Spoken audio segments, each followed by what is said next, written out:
Hello and welcome to episode 131 of the Crate and Crowbar. Fans of numbers will note that it's the one of the three, 2015. My name is Chris Thurston, and today I'm joined by Tom Francis. Hello. And for the very last time, for now I guess, Marsh Davies. That's me. Hello and goodbye. And that's the end of the... No. Special farewell episode. Yeah. Oh. Marsh's special farewell episode coming to an end. Yeah. How do you feel? Pretty good. Great. I don't really have any kind of emotions anyway, so it's pretty much plain sailing. It's been Straight on out. unemotional. Like taking a poo after a lot of coffee. Yeah, I don't need to drink coffee to have those kind of poos. You know that. Okay. Having lived with me for 2 years. Fully aware. Anyway, what have you been playing, Marsh?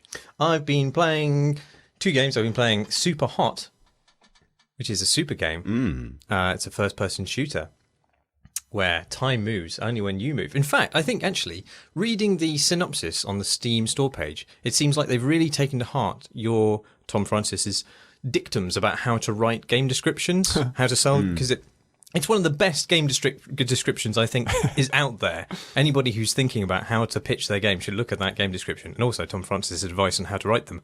Thank you. It's really good.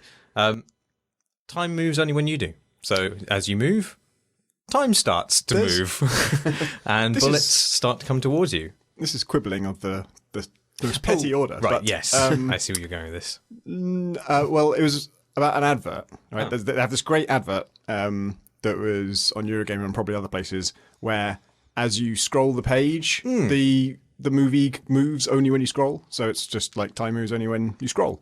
But the slogan, because I was looking at that and going up and down and testing it, I noticed that the slogan isn't, on that ad at least, time moves when you do.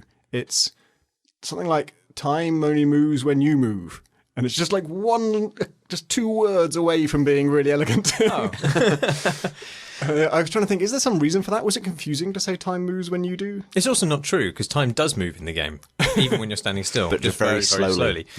Which I suppose you could say your in-game animator has a heart and blood that's pumping around the veins, which is a sort of kind of movement.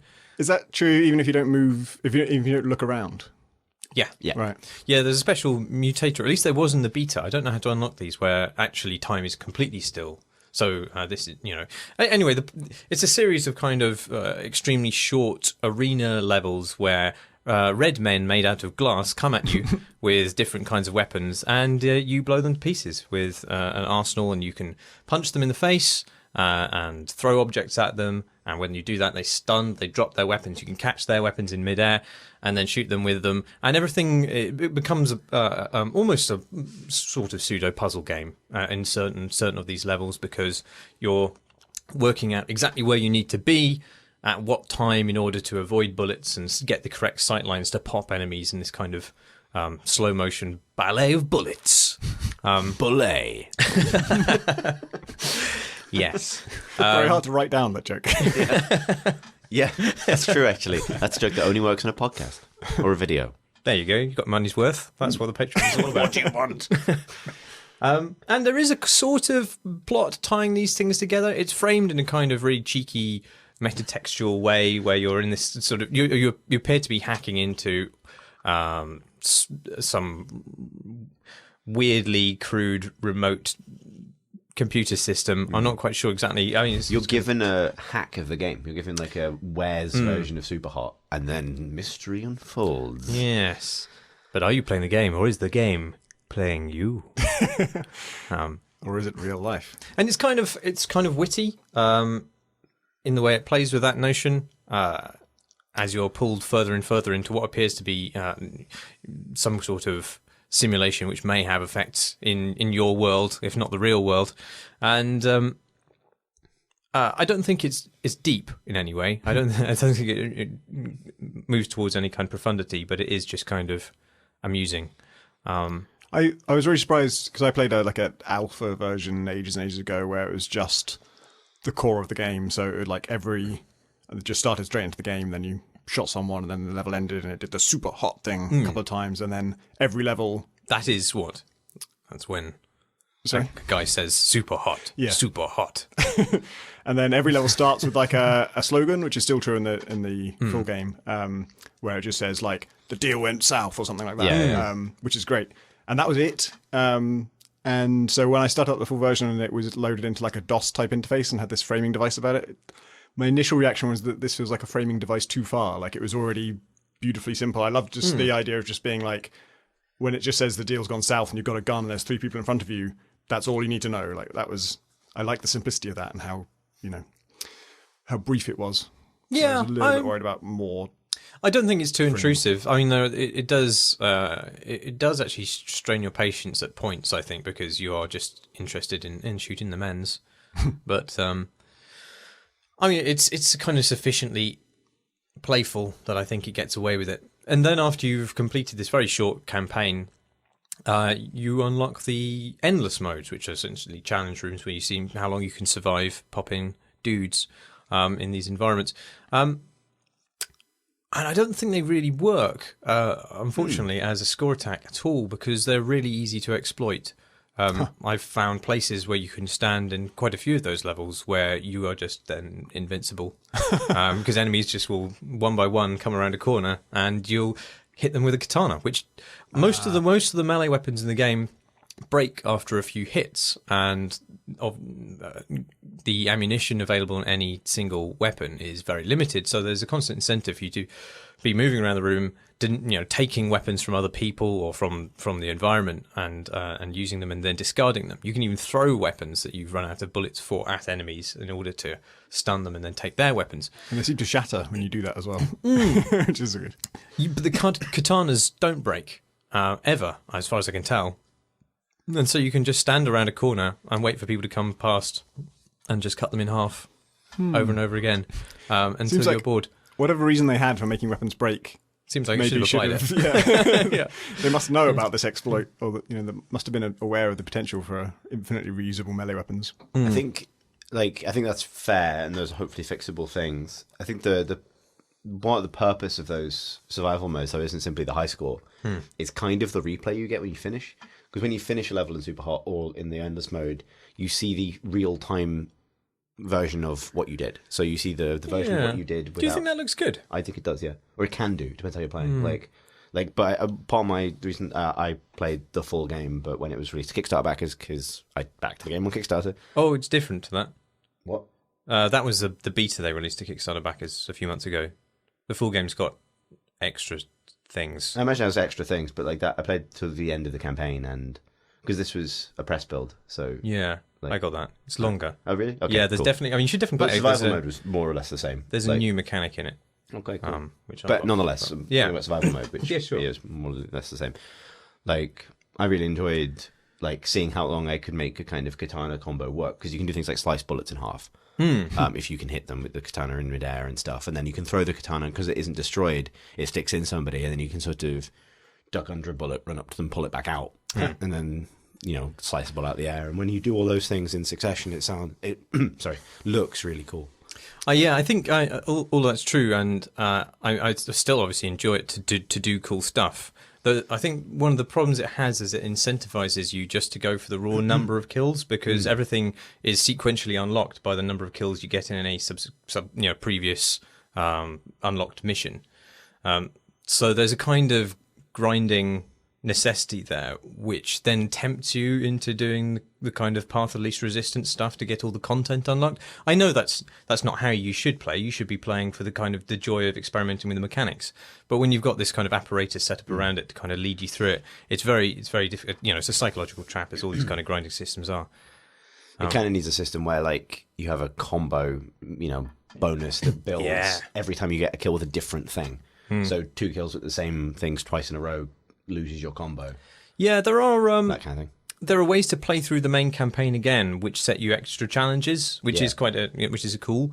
There's no way. I don't think there's a way of doing that in the endless mode. When you unlock a new endless mode level, then within that you unlock slightly different challenges. So there's like a timed one where you have to kill a certain number of people within a certain time limit and stuff like that. But it's not. I don't think there's anything that particularly rewards the variety of play. at present. I might be wrong about that though. I might just not have unlocked it. I find that it's a very cool game, but there's something about it that doesn't look as cool as it should. Like, the visual style is great, and I love the glowing red thing, glowing red people on a plain white background, and it's almost slightly Mirror's Edge-ish.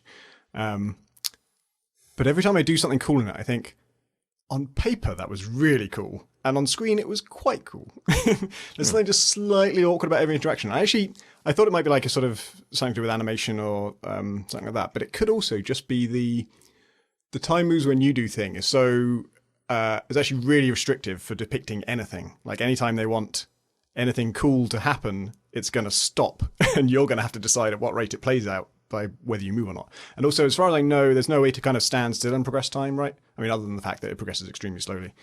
You can stand next to a wall and kind of walk into it. Yeah, that's what I ended up doing. So I ended up just sort of shimmying left and right to make bullets go past me. I thought, this isn't as cool as it should be. I mean, it's cool on one level.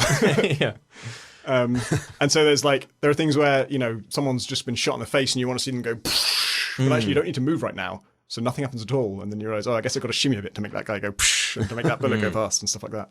So it's interesting to see how that mechanic is conceptually awesome, but does limit how you can make things look awesome.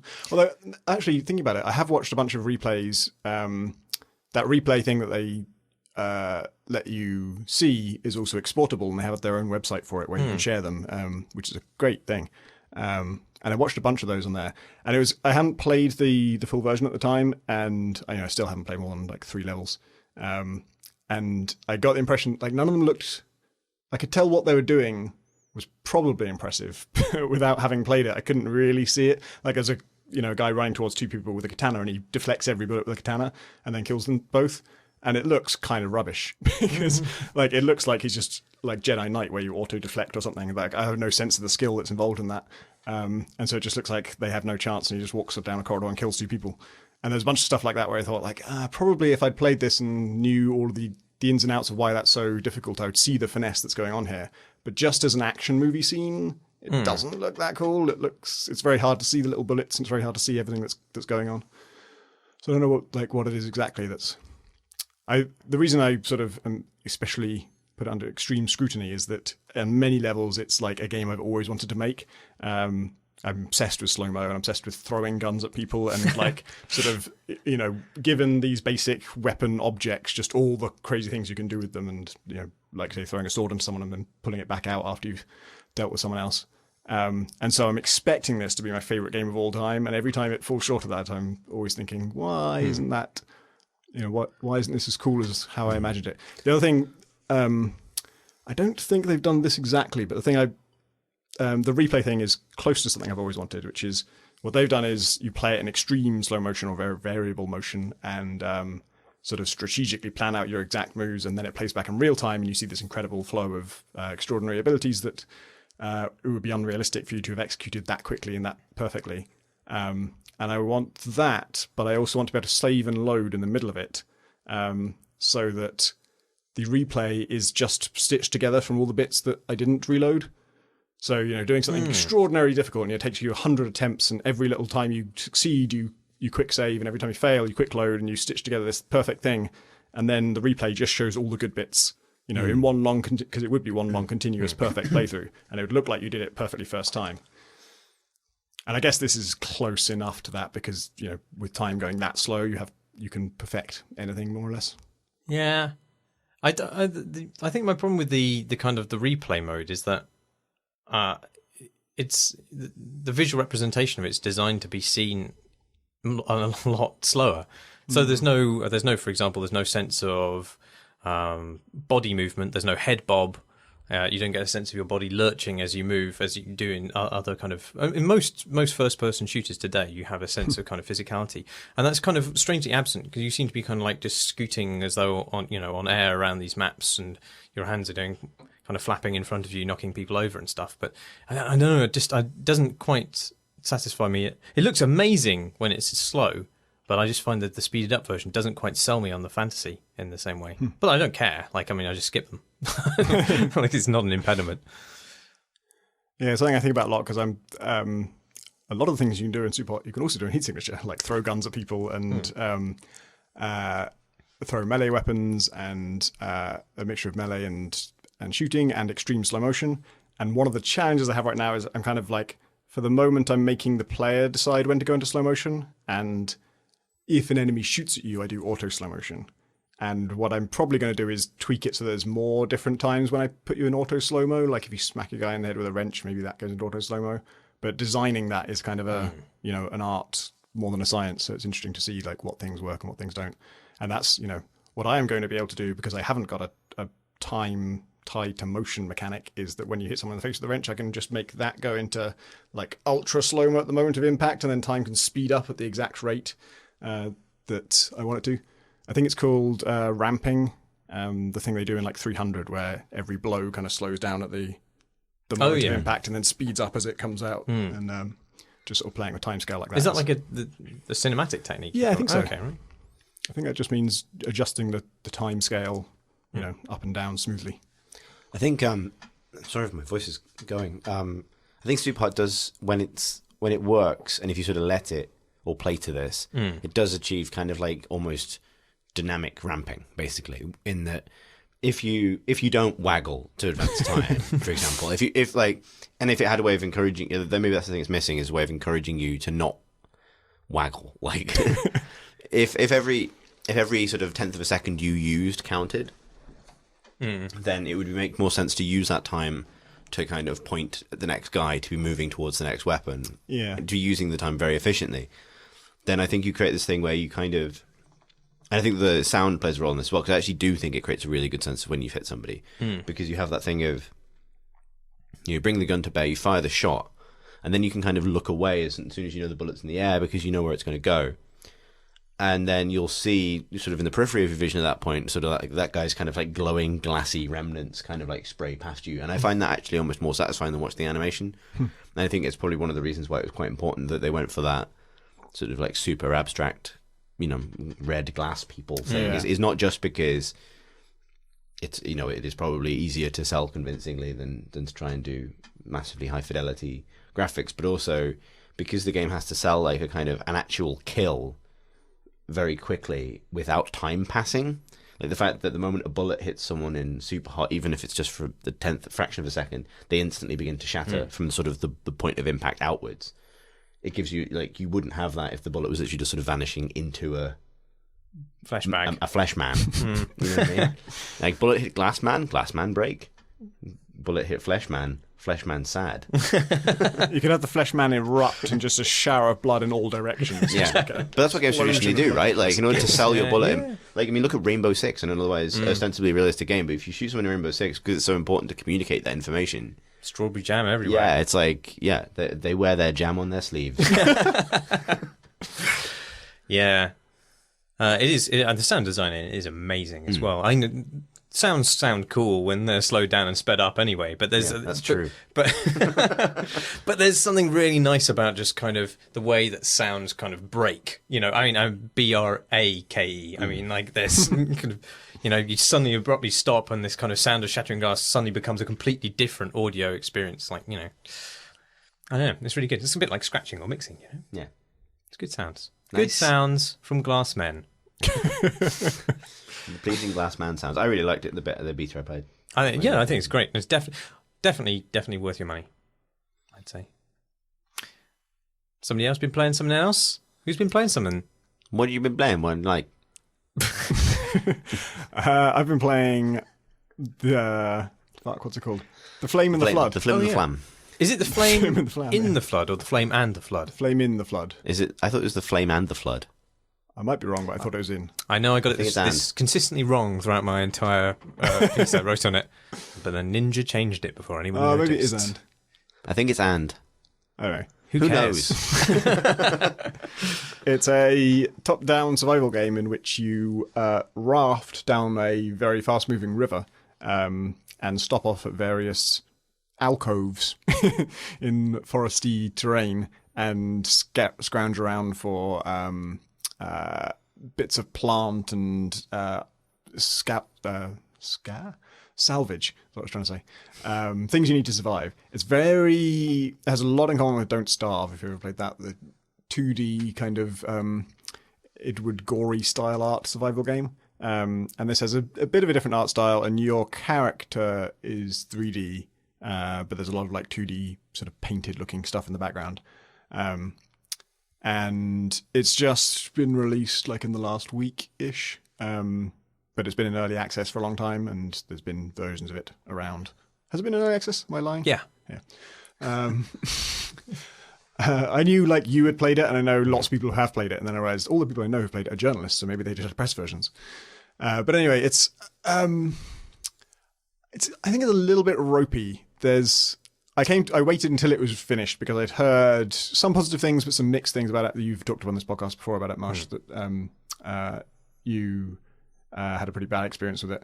And so, but I knew I really like the idea. I love the sort of, it's a randomly generated river. So, it's different each time you play, but also it's, can go on forever. I don't know if it does. But I like that idea. And I like just the sort of singular, concept of it. Like it's just a river. They're just focused on this one thing. And, it's a weird world. It's the whole, I don't know if the whole world's been flooded, but lots of things that were not previously flooded are flooded. And there's weird hints about, what happened to the world that used to be there. I find it slightly clunky in a bunch of ways. One of which is, I don't know if this is a bug or a weird art choice, but there's a lot of the way that trees are rendered on the islands looks terrible on my computer, at least. Oh. And I can't tell if it's just a glitch. It's the specific thing is that, so there's these islands and they have 3D trees on them, but then there's also a kind of background piece that you would use in a kind of horizon on a skybox, which is a series of like 7 trees all in a row. And it's their silhouette, they're kind of like pine trees, a spiky silhouette that then fades down to nothing at the bottom. And as the back layer in a background, it would look great. But it's just sort of plastered all over the islands, and it sticks out. It's a wide 2D piece, and it sticks out over the edge of the island, and you can just see where it fades down into just the water or the land. And it looks really wrong. Like it looks like there's supposed to be something in front of it to conceal the part where it doesn't connect to the land and doesn't have any roots to the trees. And this is in like broad daylight. You can just see like that and then bright sunshine land beneath it. So that's weird. And it's, other than that, I guess it looks nice other than that, but there's also another weird quality to the visual part of it, which is that everywhere you stop off is extremely enclosed by just sort of walls of trees or vague stuff. Often it's very dark. And so they feel like rooms. It feels like a sort of dungeon where you stop off in different rooms along one main corridor, which is obviously structurally what it is. But that's weird because it's I feel like they had a great way to organically limit the space that you explore because it's a river. So if they're all islands, then you could just go to the edge of the island and look around. It might be something to do with, I think it sort of switches game modes when you stop because the river is one game, and then when you stop, it very much switches perspective and controls. And when you walk away from the dock, it kind of cuts to a different scene, and then when you go back to the dock, it cuts back to the dock. So I guess maybe it's having to unload the whole river and then load in. So maybe it's just a technical thing. But that ends up, it doesn't hurt like the game itself, the way it plays. It just makes it feel less like what I was hoping for from it, which is this one massive river thing, and just all of it being set in there. It feels much like there's that, and then you just stop off and go to a different game for a little bit and then come back to that.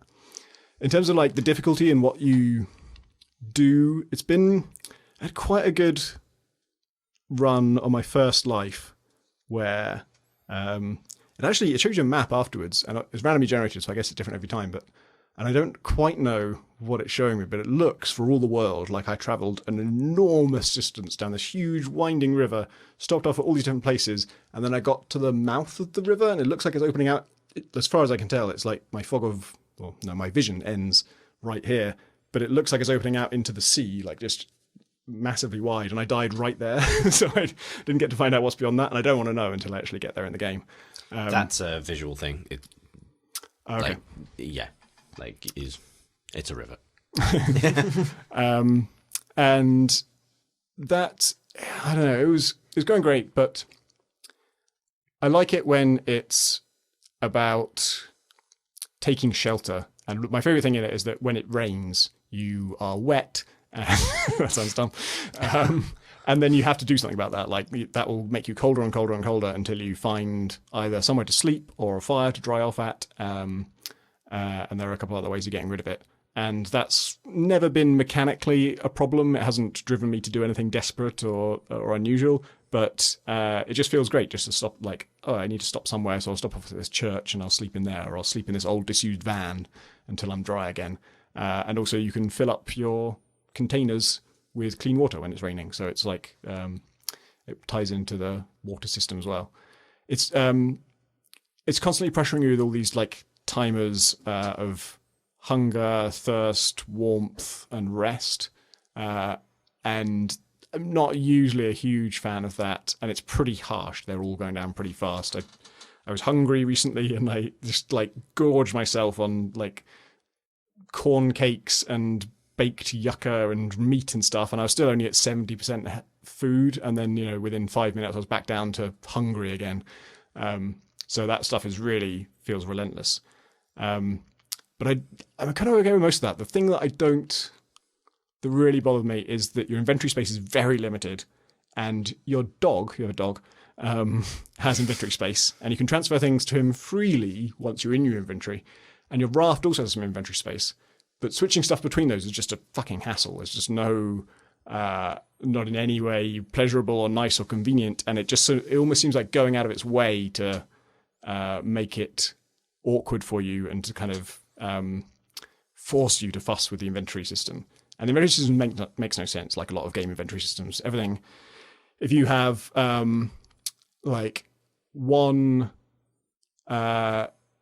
if you have a slot in your inventory that has one piece of old lumber in it, you can't pick up, and all the other slots are filled, you can't pick up a cattail, which is a thin reed, but you can pick up 4 more logs. 9 because more they logs. stack. And so it doesn't make any sense. And also, if your dog has space in inventory, when you try and pick up the reed that you desperately need to live, it won't go to your dog automatically. You'd have to go into your inventory and manually transfer things into the dog. And then if you're crafting something and you have all the ingredients, you finally piece together, like you've filled up your inventory with all these elaborate things you need to craft the thing you want. When you craft it, it says, oh, you can't craft this because you don't have an inventory space. So you've got to go and drop something. And like the last time I actually tried to make something, I needed to make a pouch, which means making a snare to catch some rabbits. And then you've got to skin the rabbits. Skinning the rabbits involves a crafting recipe that says, make kill rabbit. Ingredients, 1 live rabbit. And then after you do that, you can make skinned rabbit. And the ingredients are 1 dead rabbit. I thought all of this stuff would be the things they fixed coming out of early access. No. Each stage of that, like my inventory was full when I had the live rabbit, and then when I tried to craft killed rabbit, it says, no, you can't do that because you don't have any space. But it was like, the space is taken up by the rabbit I'm going to kill. You don't need space for 2 rabbits to kill a rabbit. Schrodinger's inventory. There's rabbits both live and dead, and you don't have space for both of them. So I had everything I needed to craft this pouch, and it involved 2 rabbit skins, it involved catching 2 rabbits and skinning 2 rabbits and all that stuff. And it required so much inventory fuckery that the whole area I've been walking back and forth to do this was just strewn with items that I've had to throw on the ground. And your dog barks at every single one of them, trying to tell you, there's an item here. You're like, I know, I just put it down, you stupid mutt. And I can carry all of them. I haven't run out of inventory space, even without the extra one I got from the pouch I was making. All of this stuff fits into my inventory, just not all at the same time, and it just needs to be, or not while I'm doing these processes.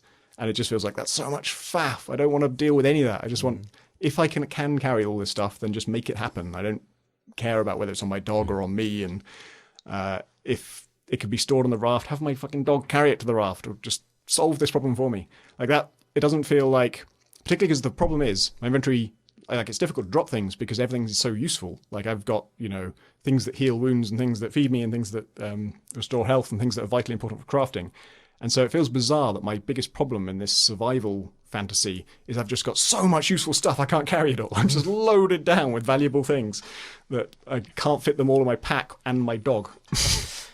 I had the same experience with it, and I think it hits attention because it's it has a story, like and there's an endless mode, but it is a linear campaign with an end, and so which is a strange choice for a survival game at most of the time because that makes it basically a single player RPG where you can't save. Like that is what it is. And it has, like sort of like a really heavy kind of Americana thing. It wants to tell you these kinds of like stories of the world before through environmental stuff, which I think invites a sort of like, this will sound wanky, kind of experiential approach to playing it, where you're there to have the experience of someone surviving. You're there to kind of like brush from scrape to scrape, find food where you can, sleep where you can, and kind of experience this, like, obviously sort of I guess kind of like, I don't know, like a Pockleberry Finn like thing down a river. Like that's where it's going, and that's fine. But if you play it that way, you're fucked. Like, you will be fucked by the inventory, you'll be fucked by the survival system, you won't have the things you need, you can get illnesses that will kill you if you don't have the right things for them. And when you know this stuff, the game changes completely, because we experienced it this way, because I played it a bit with Pip, and we sort of took it in turns, and Pip's way of playing it was to take it kind of experientially, and I think she got a little bit frustrated with it at first. She actually ended up liking the game, but those first couple of hours were very frustrating, because it was like, why the fuck won't you let me do this? Why am I faffing to try and kill a rabbit, and, to make space for I have to drop stuff to make space for the rabbit that I'm trying to skin so that I can eat the stuff and whatever, and all that nonsense. Whereas I approached it just like tidying, like just tidying the game, like make it, and I would, doing things like when you're at the jetty that's on every island, where you can use your raft and access your raft's inventory, you can craft with everything that you have, that the dog has, and that the raft has, directly from one big inventory at that point. So you sort of systematize everything. You get to the point where it's like, okay, I get to the jetty, I craft everything I can to reduce the amount of total inventory space by combining items into smaller amounts of items. And do that here because it's the most time-efficient space to do it. Time is ultimately a metric because you lose bar over time. Oh yeah, that's the other thing, is while you're in your inventory, time is progressing and you're starving to death. Yeah, maddening. as you faff. And in doing so, it doesn't get rid of the faff, but it makes the game about the faff. And it's just about space and time management, and when it isn't most efficient to do things. And as a result, all the kind of the experiences you should have, like, being hunted by wolves as a thing and that kind of thing, kind of go away completely. And actually, what I felt that it had become was an RPG, an action RPG with an overworld, with the twist, basically an overworld separating mini dungeons.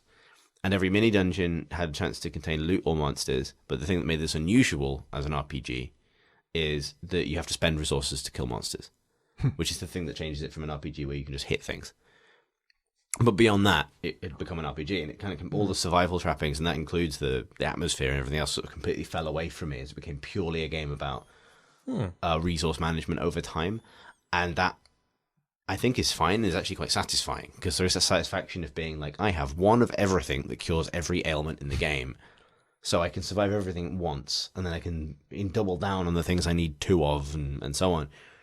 But at that point, the fiction, and I think the fantasy, has completely gone out of it. Yeah. And yeah, ultimately survival games are kind of about the situations that, the consequences of falling short of a kind of pretty hard resource-based system, that all those things that make those games interesting go away when you can sort of game abundance,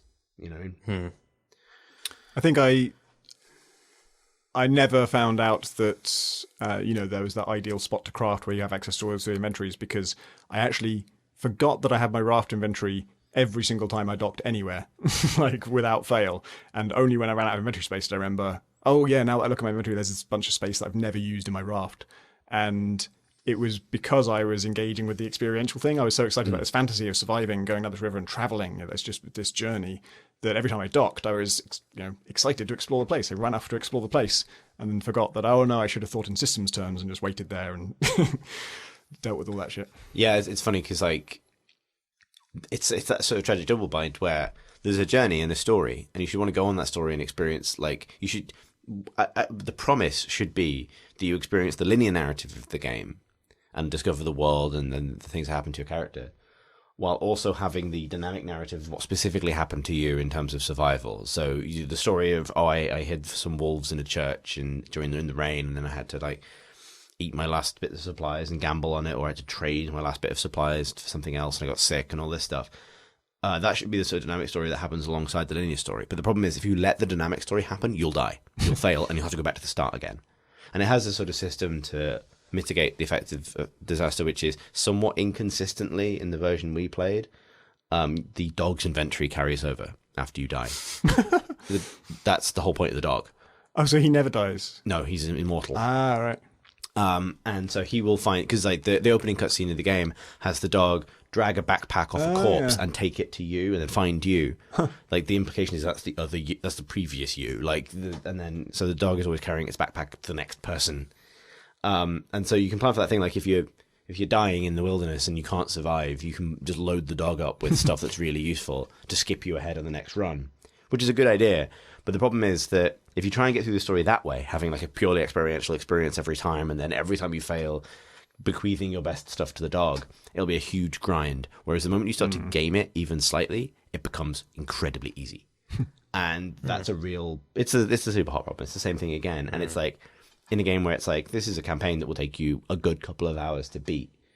You have the option of basically replaying the opening sections over and over and over and over and over again in order to have a more authentic experience, or just play the systems rather than the idea, and it'll be fun.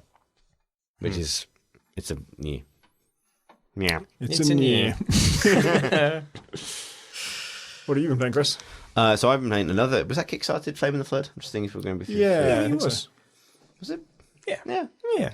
Probably. Who cares? So SUPERHOT was. So I've been playing the. What was I think like a press build, but I think it will soon become a beta build for Kickstarter backers of Kingdom Come Deliverance, which is a first-person open-world RPG set in 15th century Bohemia, and it's by a bunch of former 2K Prague guys, I think, people who made Mafia. Oh yeah. Who've set up their own studio for this, and it's up my street primarily because they are all mad into historical sword fighting, and it is endeavours to get that completely right as opposed to ignore it completely, as most games do. But there's actually a lot more to that than that. I think they put out a previous beta version of the game's Kickstarter backers. I'm not a backer in this case. I just played the build they've sent out to the press. The previous version was sort of all about sword fighting and stuff. The new version has sort of what you'll be doing in the game in it. And it's really interesting, and I think if they pull off everything they're trying to do, it'll become an increasingly interesting game for us, because it combines, essentially, Elder Scrolls-style open-world RPG stuff, but the framework for the main narrative is actually a detective game, and it has realistic first-person sword fighting, which is a pretty good set of ideals. So, how's it a detective game? So, because they're committed to realism, and realistically, you don't fight that much in real life, or if you're in a... That's not true, Chris. Every day's a fight when you're exactly right. Yeah. Brawling Marsh, that's what they call me. With the local cats.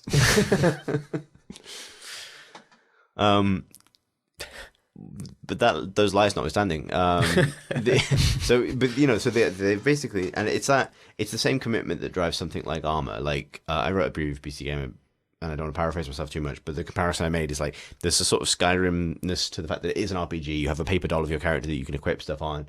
You can level up your skills by doing things in the world and so on. But it has that kind of military simulator willingness to show you the things that are boring about when things are real, which is like stuff is far away. The land is sometimes boring. And you'll have to, and like, no one's going to try and kill you around every corner. There isn't like a bandit in every cave. You do get attacked by bandits by the side of the road and stuff, which maybe is a bit of a stretch in terms of frequency on top of real life. But compared to any other fantasy RPG, particularly, the amount of fighting you actually do is incredibly minimal. So the demo they're showing around at the moment, basically, there's a big story. It's set during the Papal Schism, and I think in the run up to the Hussite Wars in Bohemia, what is now the Czech Republic. I did Wikipedia that. That's beyond my knowledge. So it's sort of Middle Ages.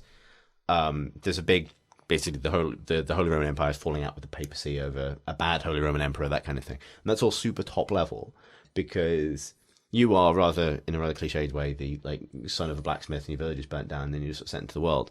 But the thing they're doing that I guess subverts the fantasy, burning village origin thing is that you are of no real grand consequence to the world whatsoever. And they're very kind of firm about that. Like, you're a kind of, so you become a sort of like a minor and sort of knight errant for a local lord. Right. And you, over the course of the story, based on your decisions, you can apparently increase your standing in the world and become sort of a not a noble because you're a commoner, but like a commoner of some significance.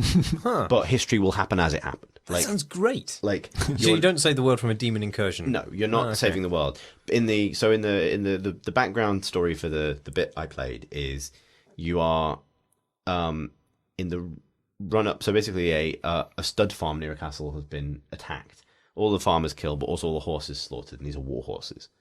So it's sort of notable because bandits wouldn't have had an inclination to actually kill all of the stud horses at this farm that produces war horses for whatever faction that you belong to. So you're sent to kind of investigate it, and they skip ahead. I think what will happen in the game where you find that all of the bandits involved seem to have been murdered. So someone's killing them.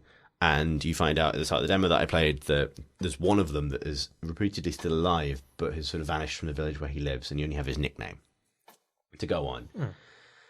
And so you go to the village, and then the game is find this guy, basically. And you have a conversation system, which is based on a persuasion skill, and you can talk to people and say, hey, what's this guy? And you find out his real name because you know his nickname. And then you can go and talk, you can say like, oh, and you might find out his father lives here, but also the bathhouse woman that he's been seeing is at the bathhouse, and you can talk to them. And it's multiple routes through ultimately a sort of relatively deterministic system that will take you to clues of various sorts. It's not perfect at the moment in that very specific regard, but it's placeholder voice acting and I think also writing. So it's pretty fucking shonky, but they said all the voice acting is completely placeholder, so that's fair enough. You can end up in weird situations where you're kind of a bottleneck unless you go talk to people for a bit to level up your persuasion skill, have the same conversations again to get a better result. Whereas sometimes people remember what you said to them and sometimes they just won't. So they need to kind of iron that stuff out and make it consistent. But the cool thing about it is after the game starts, they never spawn any NPCs. Nothing spawns in relationship to player action. Everything that is in the world is in there from the start, behaving according to its AI. This sounds excellent. So the character that you're looking for, who is in a hideout in the woods, it's not really a spoiler because there's a fucking massive woods, so you find, is there. And if you were to run off if you knew this in your second playthrough and you were to run there, it would just progress you to the next part of the story, no questions asked. This is how I always wanted Far Cry 2 to work, where you're looking for a jackal, and I wanted there to be a finite number of people in the world, and for him just to be somewhere, and you could find him. Yeah, I wrote exactly that on my blog about Far Cry 2. And when I was playing the demo, we went to talk to I watched them play it first, then I played it, and I have access to it since I played it a bit since.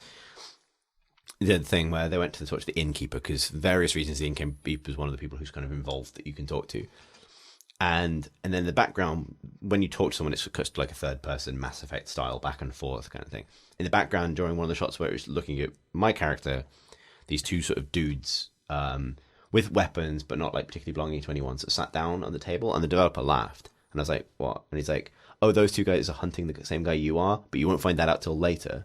And I was like, oh, okay, what's that important? And apparently, like, if you take too long with that part of the quest, when you get there, he'll be dead, they'll be there, and you have to get the information from them instead. And as it happened when we did end up fighting those two, which I think would probably happen if you get there first and that kind of thing. And I was like, well, okay, so what happens if I attack them now? If I have magic ability to know that? And he's like, well, that would be a crime. So the guards will go on you because you've attacked these men for no reason. But if you successfully killed them and went away, the later cutscenes will take that into account. So if you kill both of them without, and then didn't fuck up, didn't die basically yourself or whatever, then when you meet the guy later on, he's supposed to be attacked by those two, that won't happen. If you kill one of them, only one of them will show up. Right, wow. And shit like that. So how does the crime system work? Does he give you an idea of if it's psychic based or, you know? It's like villagers running for guards. It's very kind of Elder Scrollsy in that regard. So if you ambushed them in the wilderness, for example, you followed them out of the village and then nobbled them behind some tree. That's exactly the thing. So this is the thing that the game itself is in. It's not a rough state, but it's buggy and, you know, it's being pieced together. And it's so ambitious that I honestly wouldn't surprise me if it doesn't totally escape that state when it gets released. Yeah. Like, I feel like this is a game that's if they fix it, it's going to be genuinely brilliant. If it all works and it's polished. If it half works, it'll be one of those games that people love anyway, because it half works trying to do something brilliant. But at the moment, it's it's like the needle's still kind of like banging back and forth, where like where on that scale it's going to end up. And it has all the questions to answer, and I get why they're trying to do it, because they want it to be fully realistic. And that will all progress, and you can get like into a sword fight in the woods with those guys and whatever. The whole sequence sort of unravels like a conspiracy, basically, and ends with a battle. And the battle is genuinely pitched combat between longmen and swordsmen and stuff in like a forest fortress. Wow, okay. And the amount of people you bring with you is based on like conversations you have with other characters and like how you advise them, and you can like poison their supplies ahead of time and sneak in at night to try and disrupt stuff before going in with your forces, but you're still just a footman in that army. So all that stuff. What are your chances of survival as a footman in an army? Reasonably good, I think, because, well, it's not like, when I say army, it's not, you're not looking about hundreds of people. Right. You're talking about like a detachment of soldiers. So like, 12 longbowmen, 12 footmen against the same number on the other side. Okay. And I think the AI is not necessarily perfect yet, but for the most part, people kind of it breaks up into like lots of 1v1 combats, and you can interrupt that, and it's really hard to fight two people at once because it's hard. But like you sort of will get into your own 1v1 and sort of be asked to win that, and if your side is winning overall, then more people will help and that kind of thing. So there's I should explain the combat system actually. So you, in first person, you sort of lock onto your opponent, and you can sort of flick between opponents, and the sort of cursor sticks to them. When the cursors stick to them, they get like a little star of arrows around them, which allow you to kind of angle both your attack and your block. But angling it is itself a neutral action, but it's reflected in your animation. So how you hold your bastard sword or your long sword and shield or your short sword or whatever is sort of relationship to the angle you might be about to go with, and that is reflected in your opponent as well. So you're constantly seeing the NPCs kind of rotate through stances to sort of varying levels of, there's a combat demo in the thing where you can just play against NPCs of different kinds of AI, and the good ones are more varied in what they do. And all the stances are historically appropriate in terms of how people stand with a shield. Like, it's one of the only games I can think of where a shield is used properly, because shields aren't blocking from the front, they're for moving blades out the way in a relatively safe and consistent way, and for blocking arrows. But like, that's kind of all done really well. You can block from the same direction as an attack is coming in, and that consumes like a stamina bar, which you can see for yourself. And when you run out of stamina, you can start taking damage. And stamina regenerates, so it creates this rhythm where you kind of move in, clash a few times, burn stamina, and move back again. And you fight some more, and you can like very quickly change angles. So you can do things like block, but then pressing closer, and if you press closer, you automatically enter a bind, which is when two swords are clashing, right? When they're stuck together, basically. And then you can sort of break out of the bind strong with a hit. I don't know if they've properly simulated breaking out of a bind soft, which is actually a thing. Like, that's sort of how... Did you just give him a kiss? No. A punch or a kiss. No. It's when you deliberately weaken your strength in the bind in order to kind of let them overextend out of it. Okay, yeah. So, like, that's typically how, it's like, if your opponent does nothing and you punch them, then you've gotten out of it successfully. If your opponent kind of deliberately goes a little bit looser with their hold and you try and punch them, then they'll probably have an advantage because it's easier for them to get out of it. That kind of thing. But at the moment, it seems to be just always worth trying to punch the other guy out of the bind. But that's like a pretty arch problem to have at your sword fighting system when you're simulating it to that degree. And then you can sort of like quickly go into like a sweep or a stab or whatever to try and wound them. One of my favorite things about it is you have no sense of how healthy your opponent is. You can't see their health bar at all. You can see blood if you hit them. And blood goes on your own sword if you have successfly stabbed them, which is often your best way of filling knowing. it up to 100% until they're dead. But like, honestly, it's such a nice thing to have that information be in the world rather than a health bar, because also they do a lot with not quite animation yet, but it'd be great if they could. But the way the opponent sounds is massively related to how much stamina they actually have. Oh, I've been stabbed! Well, no, it's actually stabbed bad this weirdly naturalistic. Like when you start fighting, people are quite confident, even just in the way they breathe. Like they'll be like, whatever. And then if they're wounded, they wheeze, and like one of them, like it has some of the best, like, we talk about, like, no one ever in games really sounds like they've just been hurt. Like, it's always like, oh! And I think, we were talking the other day about how the violence is fine as long as the other person sounds like they're okay with it. Yeah, I was reading an article by someone who wrote Barks for the Punisher. Yeah, that's it. And they had a problem with the censorship board where the Punisher was pushing a man's face into a circular saw blade, and they said, for problem wasn't with pushing his face into the circular saw blade. It was that he was begging for his life as you did it, and that this scene would be okay as long as he doesn't express a preference to not have his face pushed into the circular saw blade. So they have to rewrite the barks where he's just saying to the Punisher, "Go on, do it, I dare you." Yeah. I'm fine with this. I love swords. Actually, I wanted to go this way. But this is a really good job. Like, there's I had a brilliant moment where, because you'll still get taunted by opponents, but the context of how the fight is going almost changes the way whether you think it's just bravado or not. Like, they'll say things like, "Tired, are you?" if you back off. But Can you fake wheeze? no, you can't fake wheeze. I think Wheeze faint. Press E to wheeze faint. But like, I had one moment where it was just in a training duel, like a sparring thing. But I backed off and then I went like, "Tired, are you?" And then I like swept my blade up from like lower right to center and like just caught him in like the hip with it, right as he was saying it. And he went, "Tired, are you?" Fuck. And it was like people that go, "Oh fuck," like in games, you know what I mean? When you like hit them, like they either die instantly or it's kind of like a bellow or like some kind of like big gesture, not like a little kind of like human sort of like, "Oh shit, ow," kind of thing. And you rely on that kind of thing just to know what state your opponent's in, because you know how badly you're doing, but not how badly they're doing, which is such an interesting sort of information dynamic. That part of the game works brilliant at the moment, I think. But yeah, like I should also say that it's really beautiful as well. Like it's CryEngine, massive open world thing, but sort of very naturalistic lighting, and also when I say it's set in Bohemia, it's actually set in Bohemia. They've recreated stuff. The village is a real village. The castle is recreated from its actual ruin. Cool. The quarry up the road, which is related to your quest, was really there. It sounds the fucking best game. If they pull it off, like I think I have, I think it's really promising. I think you'd be right up your street, particularly Marsh, because just of all the things it's doing. I love realistic wounding noises. Yeah, that's what I play games. I love to be insignificant. I don't want to matter, and I want to hear wounded men wheeze. That's my two goals in life, but also in video games. Much more achievable in real life than they are in video games, actually. Yeah. I've got one of them down anyway. There we go. Sorry about 2 for 2. knifing you earlier, Chris. But for much of this conversation, I think I was maybe getting this confused with a different game.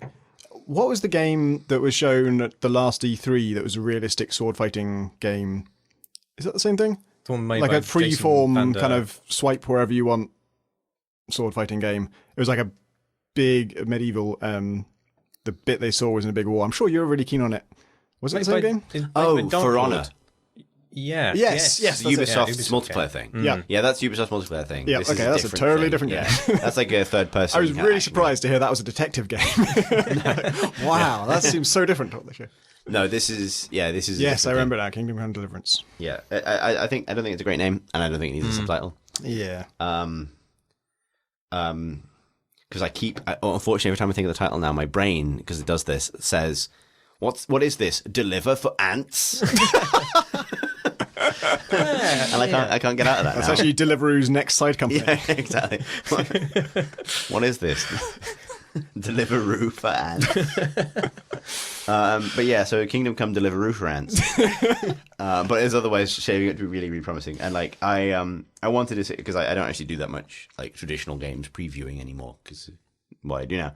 But I sort of asked to do this because sword fighting, and I think there's a whole bunch of things that could be wrong with it, because it could have, it could be broken.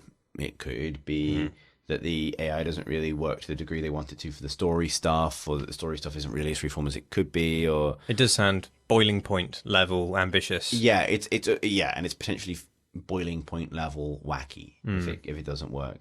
But like I quite like just sort of wandering the world as it is now. Like they do need to sort of fill it with stuff, or else I think it risks feeling a little bit dry, because you're in these beautiful villages, and like the village, I say beautiful, like it's a peasant village, so it's just mud huts and stuff, but they feel fundamentally more like villages than they do like game hubs, which is a big success for games generally. I think like you can sort of wander the place and feel like people actually live there, but the people who are actually there are sort of just drones that are droning about.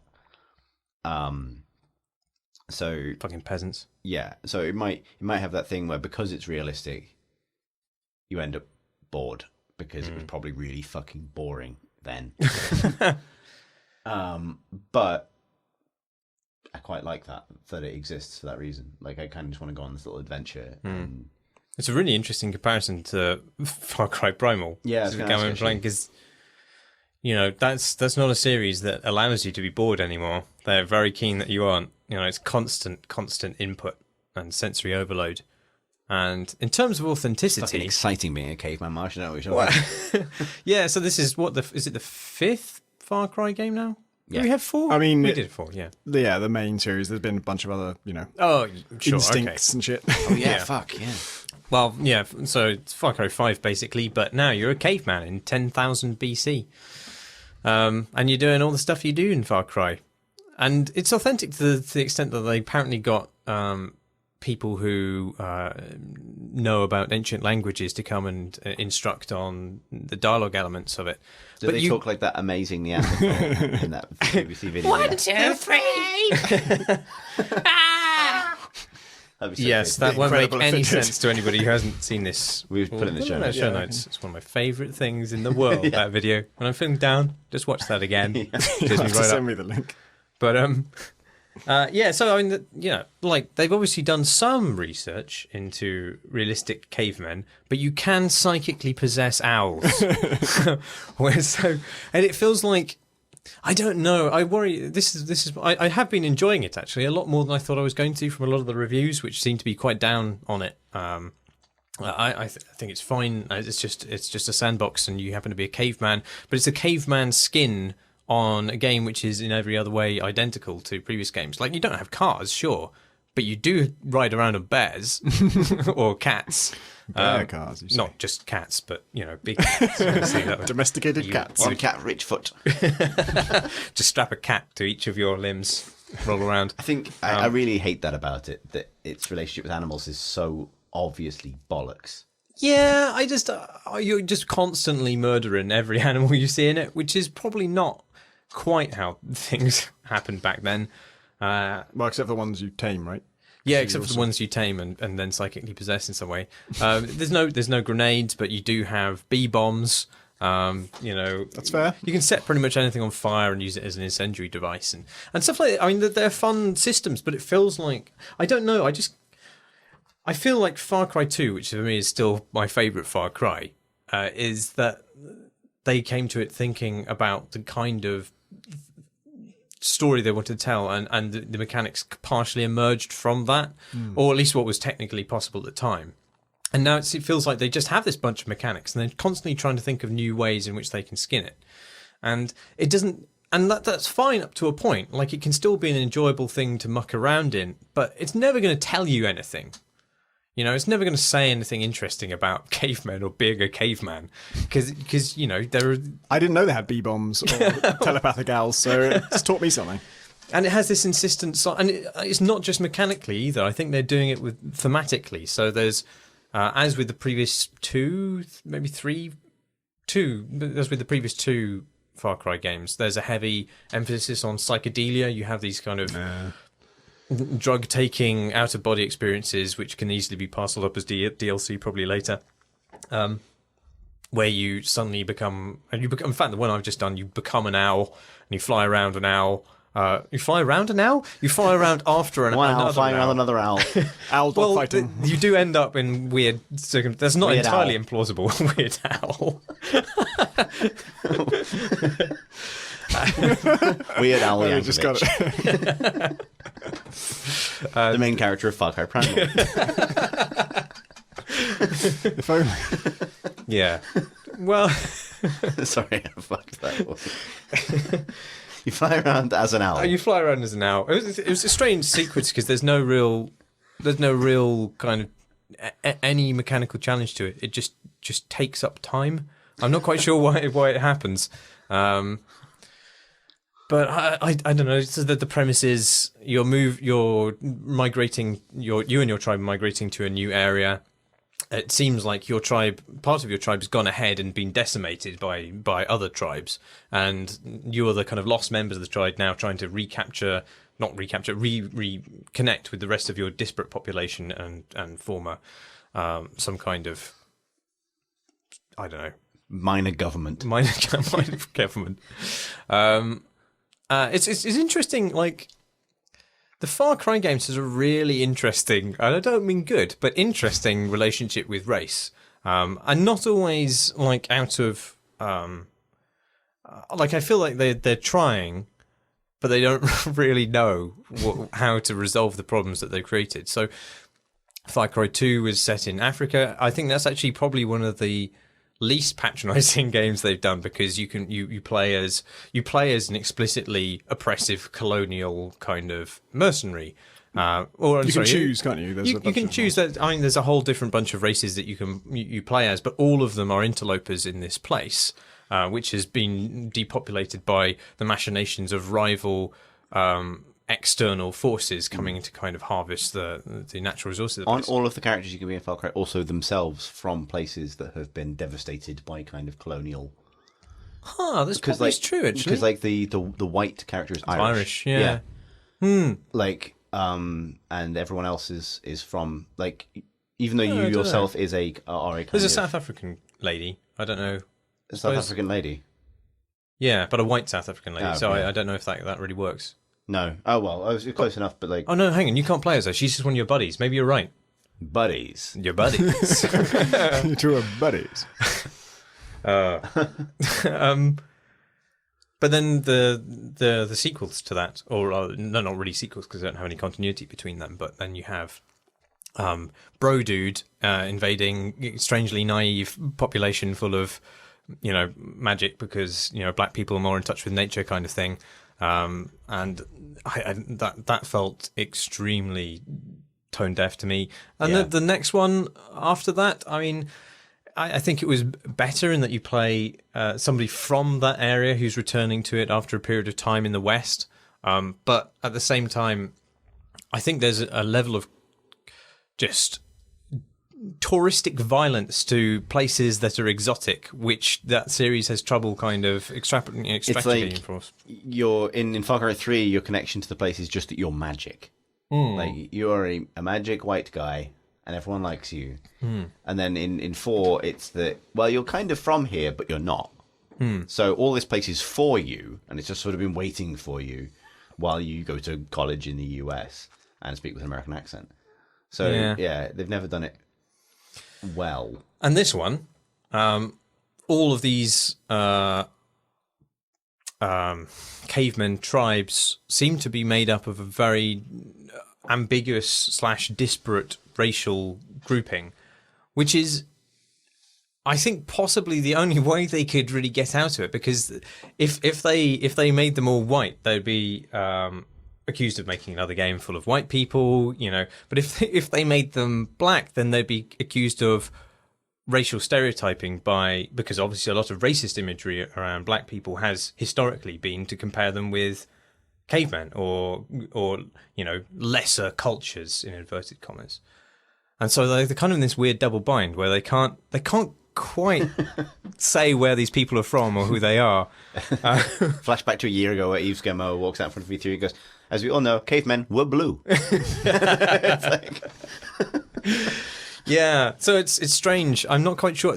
Interestingly, linguistically, it sounds like the language they're speaking has a lot more in common with English than it does the African languages that I'm familiar with, which I only know one actually, so that's nonsense. But but they do say "good day, sir," and doff hat to you. So. They use words like words similar to wolf to talk about wolves, and stuff like nouns of animals. But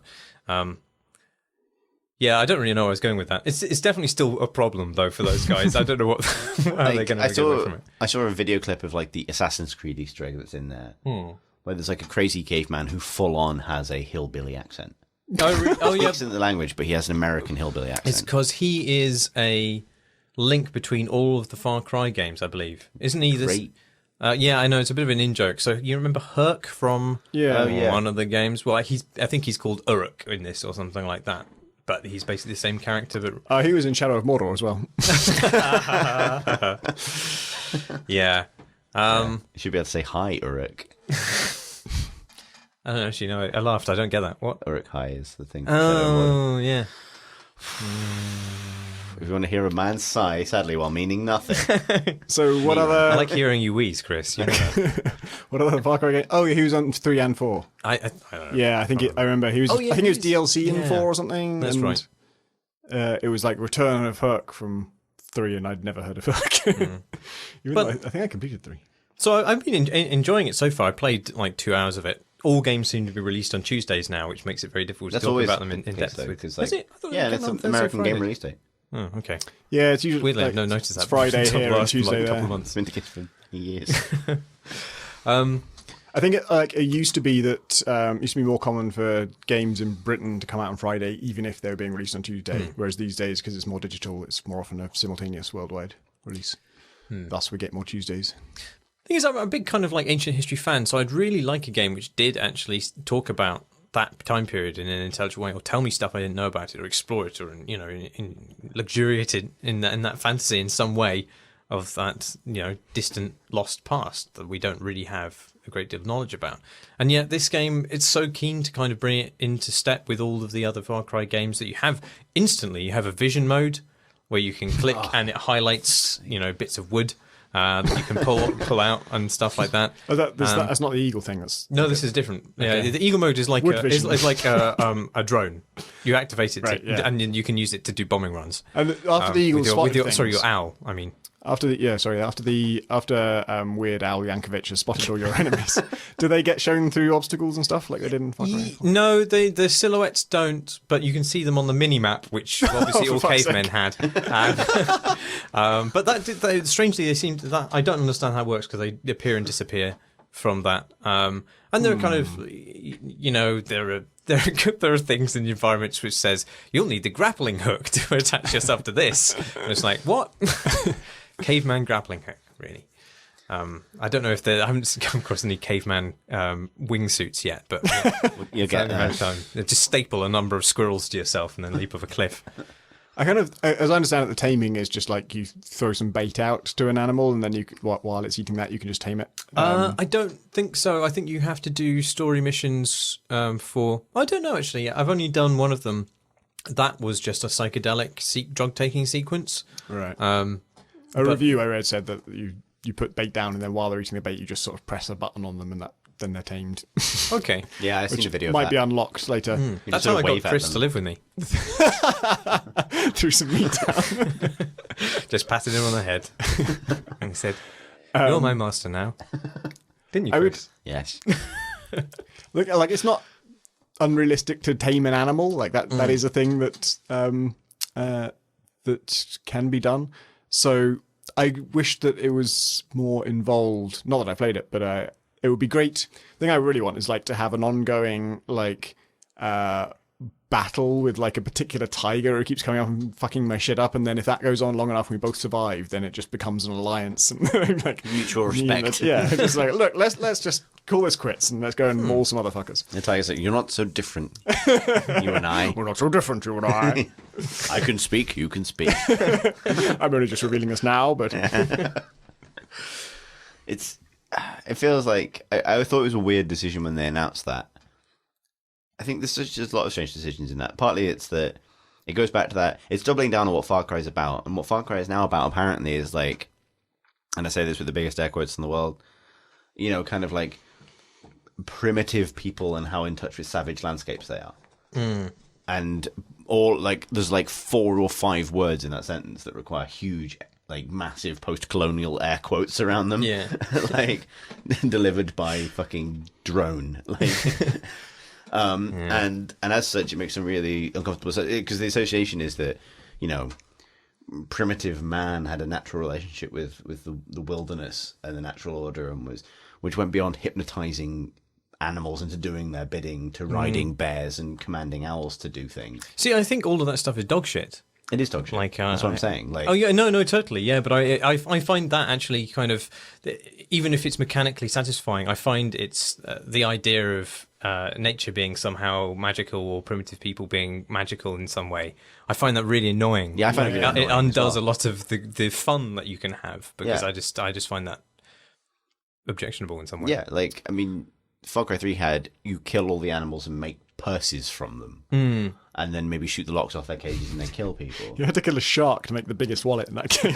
You did. There's no way to make a bigger wallet unless you kill a shark. But in a way, that's almost a more sophisticated depiction of man's relationship with nature, which is just like, fuck this shit up and make shit out of it. Which is actually probably more appropriate to a caveman's understanding of nature. I mean, ultimately, primitive man's quote-unquote harmony with nature was down to their inability to kill it all. They did not yet have the technology to kill all of it And their and reverence, make purses from it. their reverence for it and their sometimes mysticizing of it also came from Their the fact that inability it was to more kill. powerful than them. So Yeah, exactly. The moment we became more powerful in it was the moment we was like, well, fuck it, we're putting this in a box forever. they can make a nice wallet out of that. Yeah, exactly. Yeah. So yeah, it feels it's sort of massively disingenuous to suggest that you have sort of magic to take from Far Cry 3's introduction of animal life as a kind of game mechanic for that series, to then turn that into like some sort of point, even if it doesn't have a point, about sort of man's natural sort of dominion over nature, and You should have to learn the owl's language. And then you send the owl up and you don't see anything. It just flies up there. And then when it comes back to you, you have a conversation with the owl, during which the screen does that kind of wibbly, like, flashback thing. And then you see through the owl's eyes just a minute ago as it recounts, well, there was a guy over there and there's a guy over there. just like, I mean, literally, owls don't work that way. Yeah, and there's all this other craft. Like, obviously, he's got loads of crafting systems and crafting systems and skill trees and stuff, and all of that just doesn't feel very caveman-like, really, in most ways. And I think I'd just been mauled by a saber-toothed tiger or something like that, and a pop-up appeared on the screen advertising the the Ubisoft club. It's like, come on!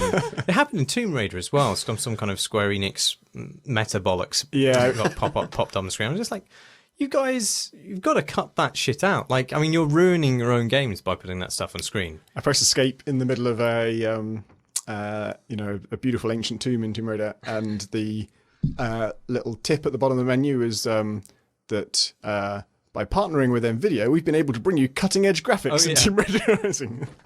Holy shit. Don't want to be thinking about your corporate partnerships while I'm raiding a tomb. I think that's also, like, in a sense, like, the fact that they decided to go for... I remember when there was rumours about what they were going to announce before the first trailer came out for this game, and being quite proud of myself because I called that it would be cavemen, not dinosaurs. So as soon as it was like, oh, it's going to be like, ancient past cavemen thing, it's going to be Far Cry with dinosaurs. And I thought, no, they're going to do the arch thing, which is to go for because Ubisoft, I think, repeatedly go for like the slightly unusual setting. Yeah, and sometimes I respect that of them. Yeah, I respect that of them a lot of the time as well. But because they've made the game so ultimately silly, it feels like, why not go the rest of the way? Like, you know what? Why isn't this? Why aren't you riding around on a T-Rex? No, that probably will be the DLC when it. It will be. Shortly. Well, they basically did that for Far Cry 3 with the robot dinosaur stuff. And they had Yetis in Far Cry 4. Yeah, exactly. There will be there'll be the fucking Valley of the Dinosaurs expansion almost inevitably, but it feels like if you're going to go silly nature, if you're going to make a game about silly cinematic cavemen with this hyper stylized kind of take on what it means to be a dude with a spear in 10,000 BC, then you might as well just go the rest of the way and give up any of the kind of like purported dignity, because like they definitely have a bit of a hard on for like being the people who make historical games, I think. You know what I mean? Like, no one else is setting games in revolutionary France or Victorian England or whatever, and that's great. But recently, both Assassin's Creed and this feel like they've sort of fallen off the wagon a bit, just because they stopped redesigning game mechanics to account for the change in setting and just started transplanting game mechanics wholesale completely, regardless of the type of game. Well, they're just answering the question, where can we go next, rather than why do we want to make this game? What are we trying to say with it? Yeah. And those are never a good motivation to make a game. It's just to make one because you have to make a sequel. Like, that's not a good idea. Where would you have set a new Far Cry game? There's loads of places. I think actually the setting's great. I think you could make a really good Far Cry game set in that era, but you would probably hire Clint Hocking to make it. And luckily, they have hired Clint Hocking back again, haven't they? At Ubisoft. So maybe Who knows? Far Cry 6. Maybe he'll release a game Far Cry again. Far Cry 2.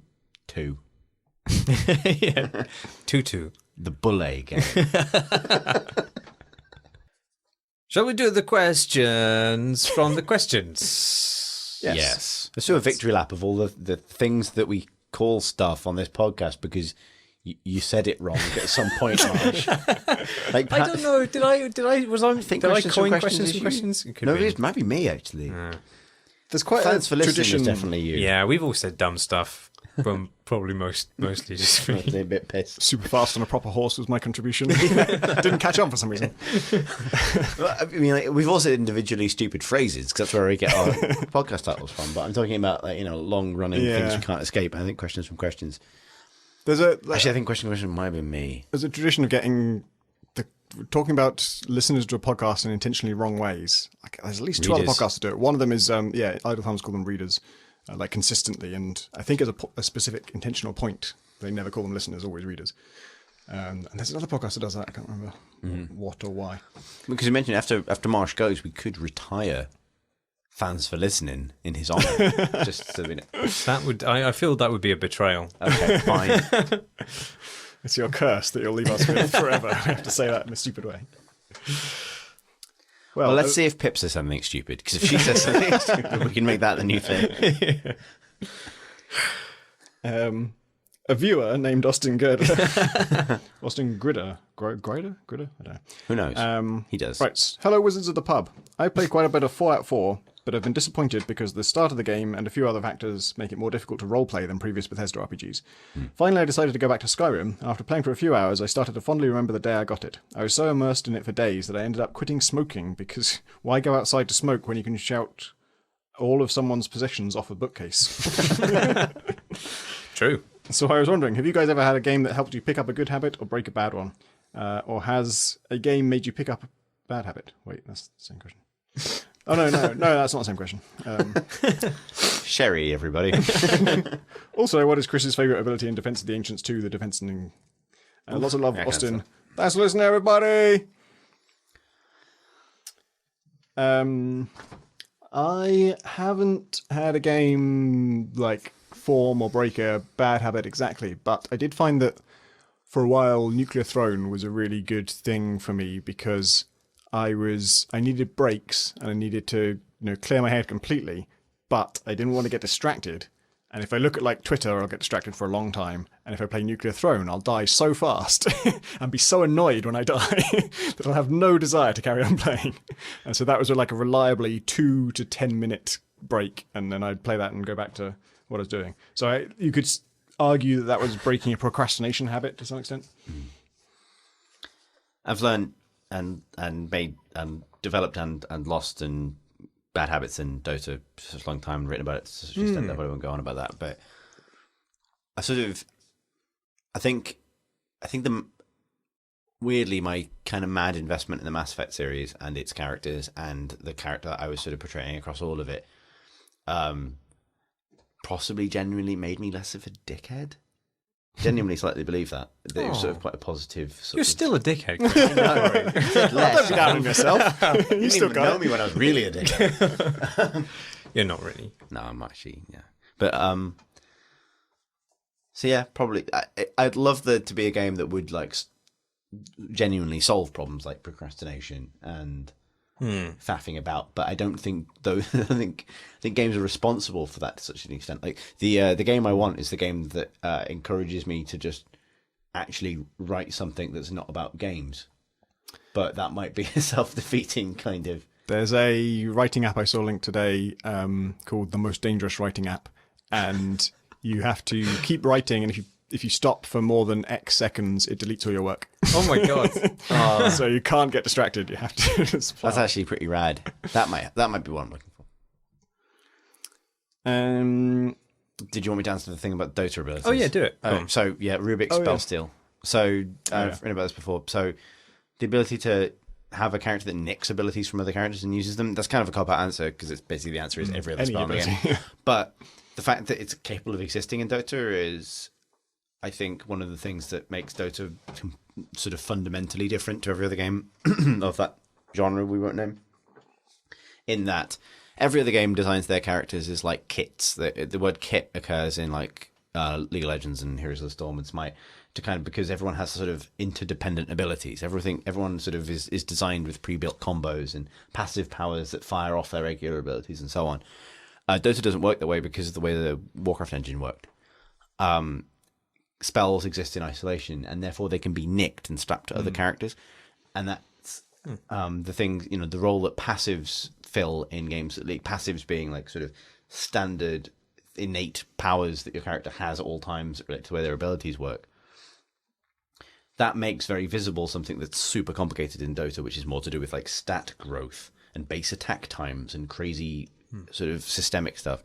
But for me, the ability for one character to steal other players' abilities and use them in relation to his own stats as opposed to theirs is one of those things that can only manifest out of a game that's fundamentally driven by systems rather than designer kind of enforced rules. And that's why it's better than everything else. Don't some of the Dota characters have like an ability that turns them into a different form or something? Unit, yeah, there's a couple. Can he do those? Yeah. And he gets different versions of them in some cases. Like Rubik has... Oh, wow. So most of the cases he's just smaller because he's not that big. So like you can be flapping around. Like Dragon Knight is a knight who can turn into a dragon, and Rubik just turns into a smaller version of Dragon Knight. The best one is Terrorblade, who has this metamorphosis thing where he turns into this massive winged demon, sort of like space fractal demon thing. And Rubik's version is just little, but it's really adorable because the model's clearly designed to be shown at kind of its scale, and it's supposed to be this dramatic moment where he metamorphizes huge. Like you'll know this because Terrorblade was Illidan from. So if you know Illidan and HOTS and Illidan's metamorphosis, they don't work the same way, but it's a similar. But in HOTS, Illidan turns into this winged demon. In they redesigned the same character obviously in Dota, so he's like a piece of armor that's haunted in some ways and kind of like light shining through the cracks, but the kind of design kind of warps and that kind of thing. And Rubik just turns into a mini version of that. But they've done shitloads of bespoke animations for Rubik as well, which is actually maybe the other reason is he has so many unique voice lines and animations. So if he steals Sniper's Assassinate, which is when Sniper just sort of aims his gun at someone and fires a massively long range shot at them, Rubik fires his staff at them and has an animation for like pretending to cock and load his staff. If he steals Bat Rider's Firefly, which is where Bat Rider rides off on a bat and can fly over the landscape, he rides around on his staff like a broomstick and stuff like that. So there's loads of animations for this stuff.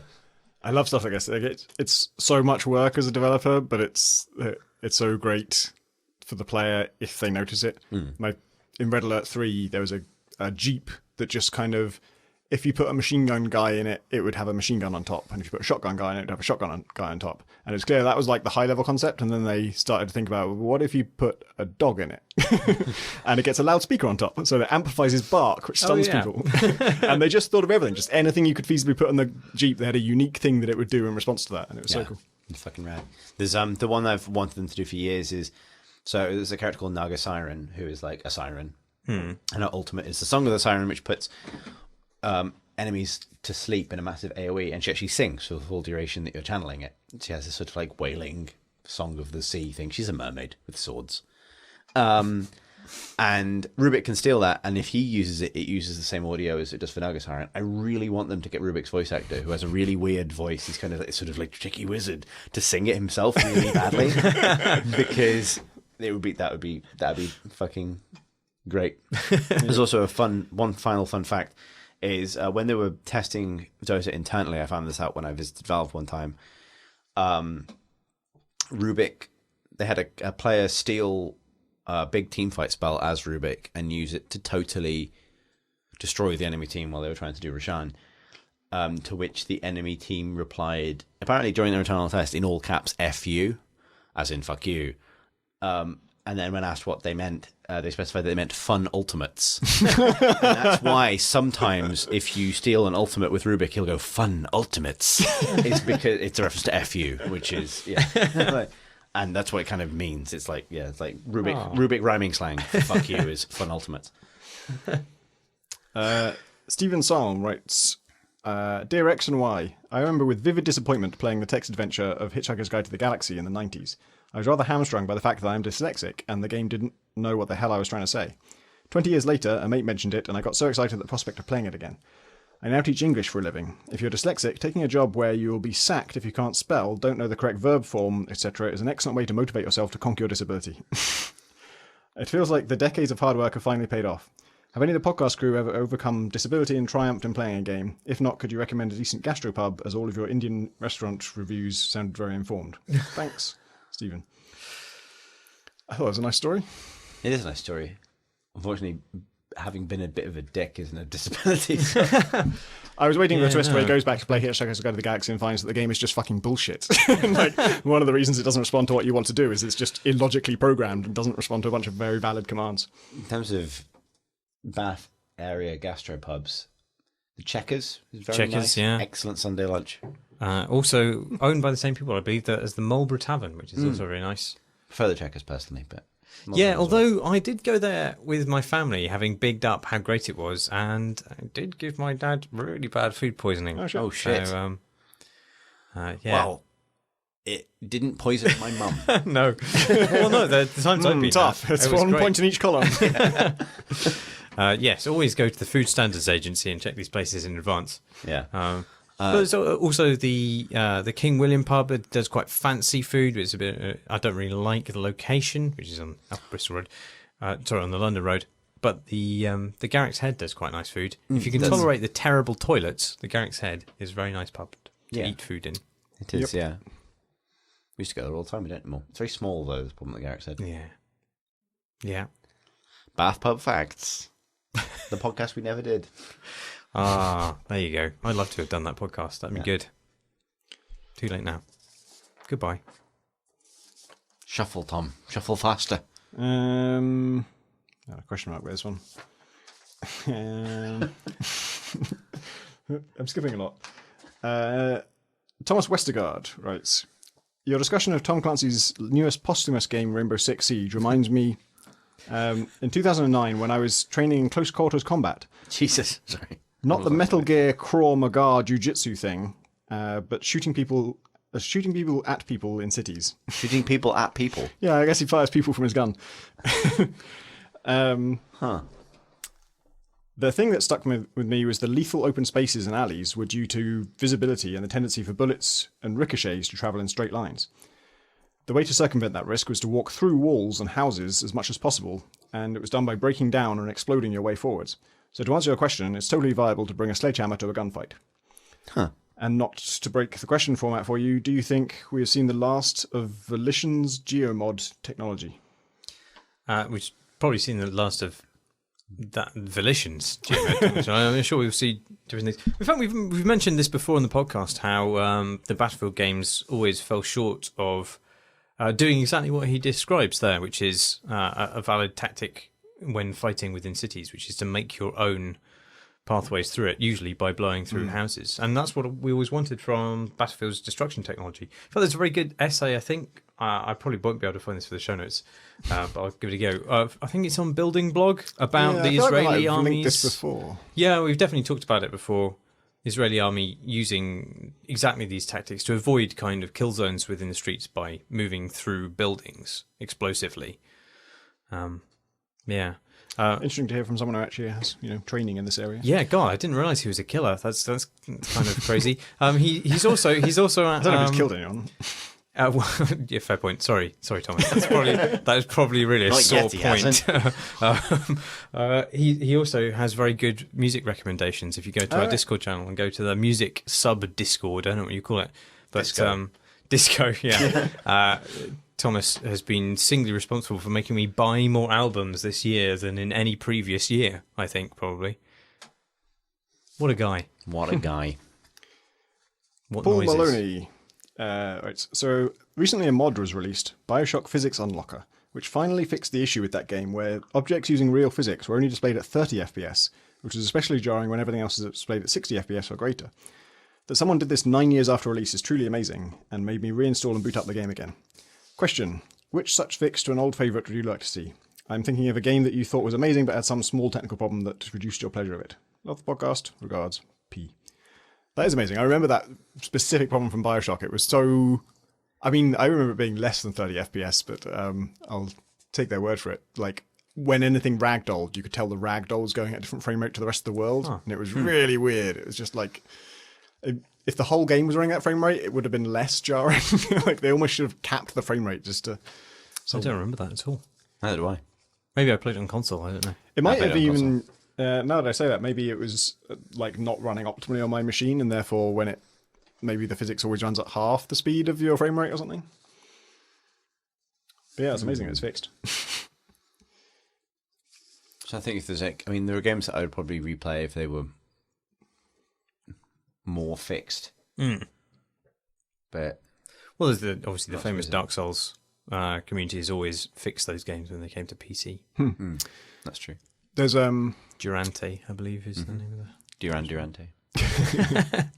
It's quite hard to go back to like the 2D or pseudo 3D first-person shooters like Doom and Duke Nukem and stuff. Doom has had great treatment because it's got such a community just modding it and making levels for it like every week since its release. And so there's like whole remakes of Doom and the source code's public as well. So people have made modern versions of that. I don't know if the same has been done for like Blood. That was my favorite build engine game. The same engine as Duke Nukem 3D. And those games, I did go back to it like, I don't know how many years later, but when real 3D was a thing. And the fact that when you look up or down, which you can do, perspective goes to shit. Really is jarring. And you kind of need just proper mouse movement. And I don't know, like if someone could fix that, that'd be nice. I can think of games that I'd love to get that treatment. Like Dark Forces 1 is actually one of them. Oh, yeah. Both Dark Forces 1 and 2. Because, I mean, I think that... But those games don't have, like, obvious problems, apart from the fact that they're a bit kind of... They're very dark by modern standards. Like, maybe that's... Which is kind of ironic. But that maybe that is actually a fix. Like, I think if someone went back to Dark Forces and did, like, a kind of lighting pass on it to make it less like a kind of terrifying, claustrophobic, pitch-black maze half the time, or more like sort of experience you could play through relatively easily, I'd definitely play that again. Because those games are fucking great. Yeah, do you know that Dark Forces 1 was the first game you could swim? It was first-person shooter where you could swim. It was also it was also the first-person shooter with environmental scripted sequences. Hey, Yeah. I don't remember any scripted sequences in it. So because they had to create the engine from scratch because it's in the Jedi engine. Is it? Yeah. Wow. I thought it was in. I think maybe it might be a heavily modified Doom engine, isn't it? Possibly, but it's full 3D. You can look up. You can. It has mouse look. It has. Yeah, it's like I think it's one of those because I think maybe because it's a licensed game, it got forgotten as like one of those really important games in the history of the FPS. But no, it's great. Dark Forces is a real like. It was I think one of the first times that because it was a licensed game, they wanted to express things in the world beyond this is a maze with monsters in it, which all of the other great games were. Like Duke Nukem came close to it, but Duke Nukem was also ultimately wasn't beholden to a license. Like if that world was just going to be like strippers you can press spacebar on and aliens you can kick in the face, then that's fine. Whereas they really wanted to do spaceships taking off and droids wandering past on levels and stuff, and to do that they had to invent all this technology that didn't exist previously to it. So yeah. Ed Stern writes, legs in games. A good idea? Best legs? Worst legs? Best individual leg? Legs. Legs Stern there. I'm firmly against legs. I think all legs from games, and indeed movement, should be banned because I can't afford a room-sized VR kit, and this is my punishment against everybody. You were having a go against Superhot earlier for not having head bob. Head bob is in many ways a direct consequence of legs. No, you could imagine, like, I mean, if head bob and legs, are they really connected? Headline in tomorrow's Daily Mail. Yeah. I like to imagine all my characters are on a spring, a la Zebedee from The Magic Roundabout. We are interesting examples of this, like lately. The Witness has. You have a fully animated body, but you can't see it. Like you can look at your shadow and it will be fully animated and move correctly. And there is a 3D model that's casting that shadow, but you can never see it by looking down. You never see your own legs. Whereas Firewatch, you can see your own legs and hands and stuff, but I think you don't have a fully animated shadow. Like you have a shadow, but it's simplified in some way. Oh, right. I think, might be misremembering that. I think someone said it's really hard to do both, or I don't know. My favourite legs are probably Fears. I think Fear did really good full 'Cause you body can immersion. kick people with them, you mean? Yeah, you can look down and see yourself, and then also you have kung fu moves that you do with them, and it never really looks totally crap. Like, I mean, there are moments when it looks weird, but then, like, actually doing a scissor kick in real life probably looks weird from your perspective if you just saw the feed of that. I think I do like embodiment in games. I do quite like having legs in games. But there's always the occasions when you're standing on the edge of something, and obviously one of your legs is over it, but you're still. So I feel over like, it. I think But games as a whole need more reactive legs. Wow, you get Why are you the laughing? two opposite opinions there. No legs, more reactive legs. I mean, I'm not arguing Half for more legs. legs. I'm arguing for the amount of legs that are already implicitly there. Oh, yeah. At least sure, 4 legs per person. 2 legs. People are just these kind of 4 rolling legs good. balls of legs. 2 legs bad. No, like I'm saying, like I think games have gotten a lot better at doing arms and like making your interactions with the physical world in terms of your not the physical world, as in the game world with your hands look really good. We talked about that in relation to Thief. Yeah, Relatively. good swooping, you Good said. top swooping and excellent pilfering, sort of swiffling with your fingers around stuff. You know, Swiffling and swooping. Good finger swiffling, swiffles. swiffling, yeah, top swiffles. But you're against waggling. Top swiffles. On your previous No time Superhot lagging, topic. but much finger swiffles.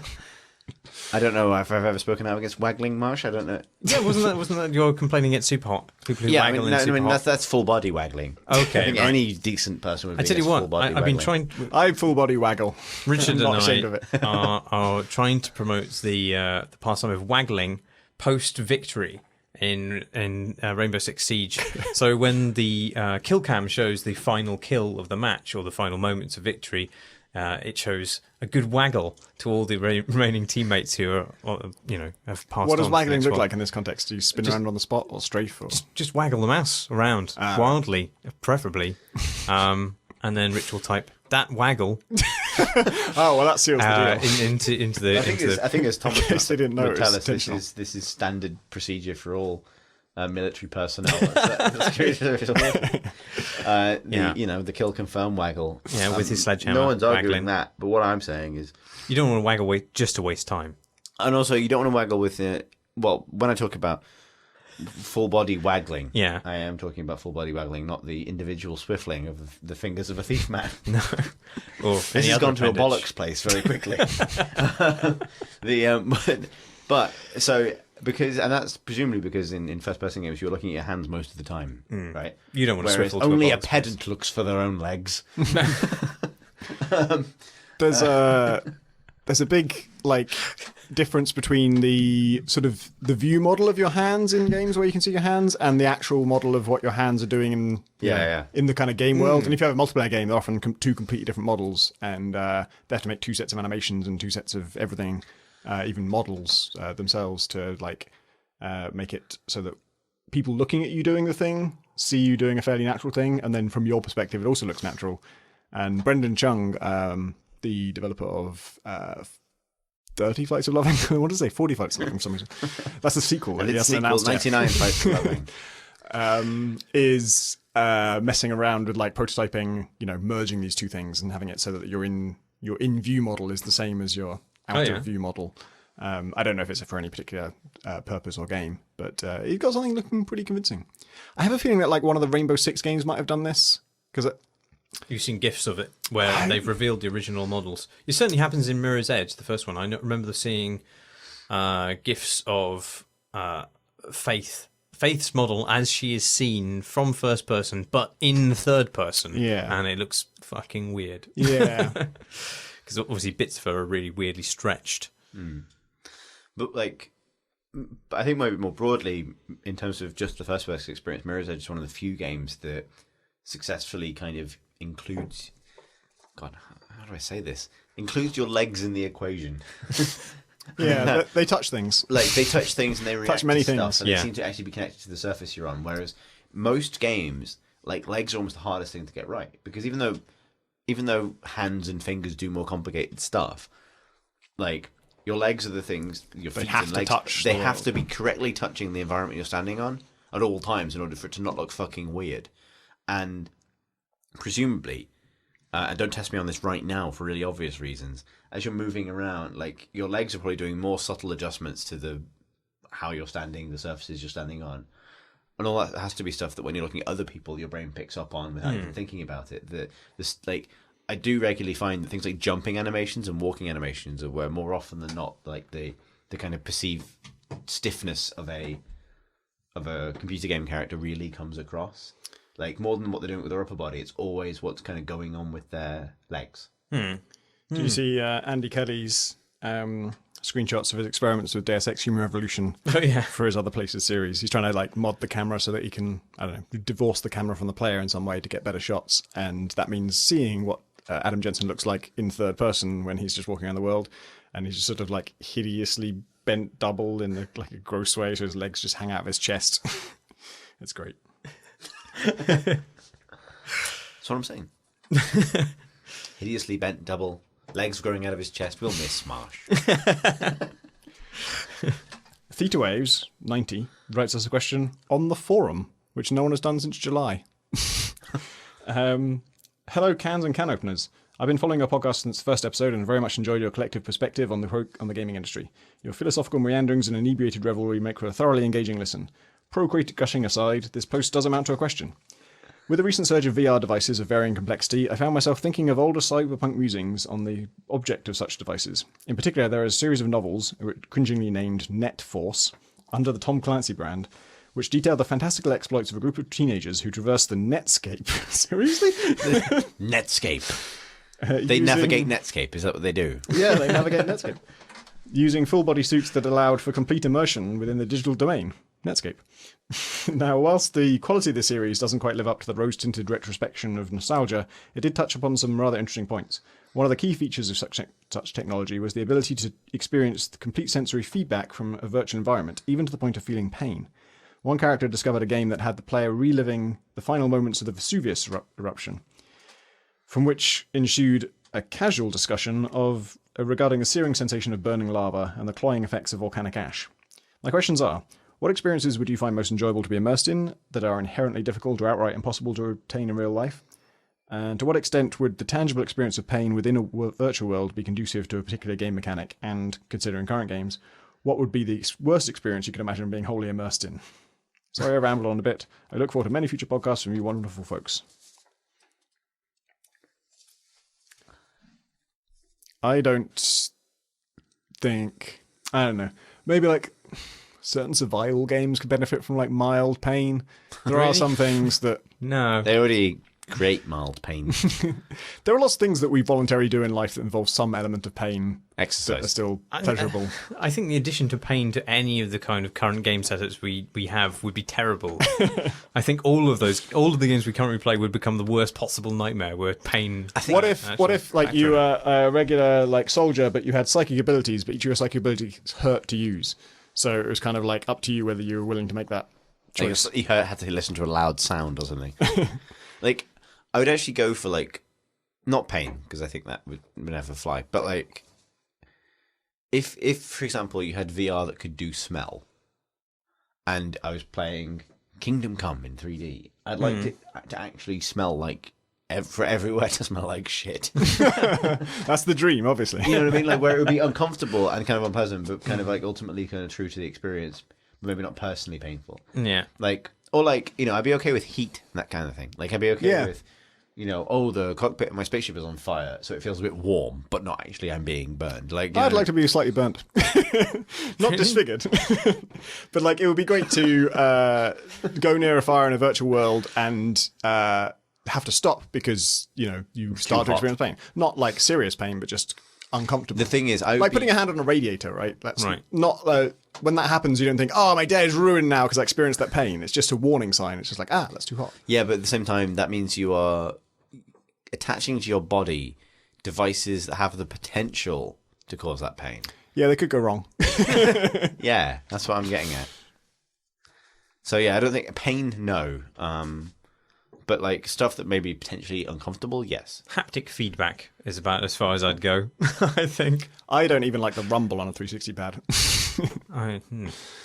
You don't like the rumble, but you want a game to burn you like a radiator. Yeah, and it's not because the rumble is too intrusive, it's because it's so shit. It's just such a pathetic attempt to imitate what's going on in the world. I got shot and you're going to like slightly vibrate my hands with a thing that you can feel is just a little rotating weight.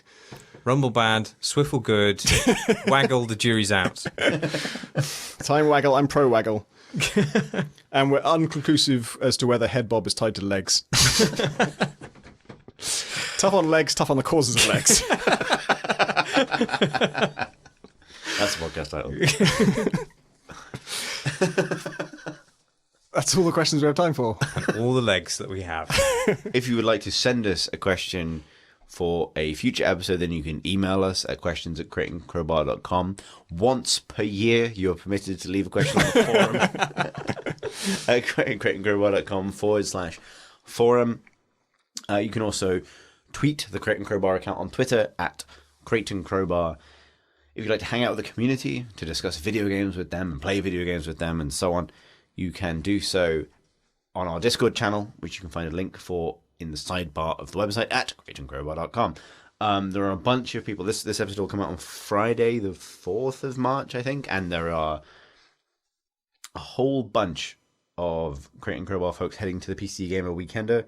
So if you're one of them, there should be something happening on a Saturday night in some kind of drinking establishment, maybe. And I'll probably be there, maybe. I say maybe a lot because at the moment I have no fucking idea. But check various web things and you might find details if that's where you will be. If you'd like to follow us as individuals, which is probably a better idea for finding out where people are on this weekend, honestly. I'm at C Thurston, that's CTHURSTEN. Tom? I'm at Pentadact, PENTADACT. And Marsh, for the final time, was... Marsh Davies, DAVIES. That's for Marsh Davies. Thanks for me. Goodbye.